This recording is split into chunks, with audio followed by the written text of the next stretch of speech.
समय के गहरे गुहर से निकलकर हम आज रोम साम्राज्य की एक कहानी के ढूंढले पन्नों पर पहुंचे हैं। यह उस समय की बात है जब लीड की प्राकृतिक खोज ने रोम सहित इतिहास को पूरी तरह से बदल दिया। रोमन साम्राज्य अपनी अग्रिम प्रगति के लिए विख्यात था।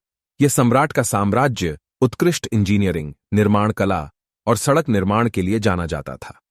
रोम साम्राज्य ने बहुत तेजी से तकनीकी प्रगति की और एक दिन यही इसके पतन का कारण बन गया।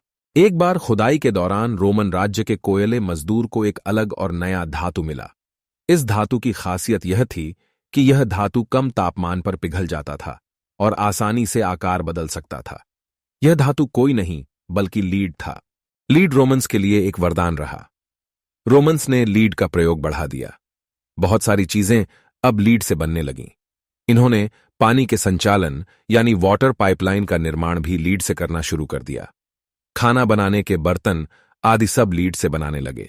रोमन्स चीनी और शहद का उपयोग बहुत कम करते थे। इसके जगह वो अंगूर के रस का प्रयोग करते थे। उन्हें पता चला कि लीड के बर्तन में अंगूर के जूस को गर्म करें तो उसकी मीठास और भी बढ़ जाती है। ऐसा इसलिए क्योंकि अंगूर के जूस में एसिटेट होता है जो लीड आयनों से मिलकर लीड एसिटेट फॉर्म करता है और लीड एसिटेट बहुत मीठा होता है। लेकिन समय के साथ इस शानदार साम्राज्य की गरिमा तेजी से घटने लगी। रोमन्स ये समझ नहीं पाए कि लीड एक विषैला धातु है और जल्द ही इसके परिणाम उनके स्वास्थ्य पर धिक्कार दिखने लगे। रोमन्स ने पानी की पाइपलाइन लीड से बनाई, बर्तन लीड से बनाए और तो और खाने में भी लीड एसिटेट का प्रयोग किया।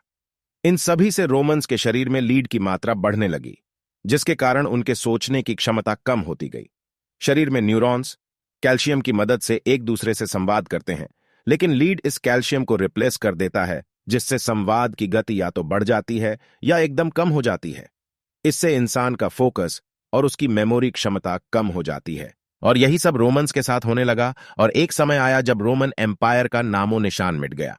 और भी ऐसी ज्ञानवर्धक ऐतिहासिक वीडियो के लिए द हिस्ट्री नेटवर्क को सब्सक्राइब करें और नोटिफिकेशन बेल दबाएं। मिलते हैं आपसे किसी और शानदार एपिसोड में, किसी और कहानी के साथ।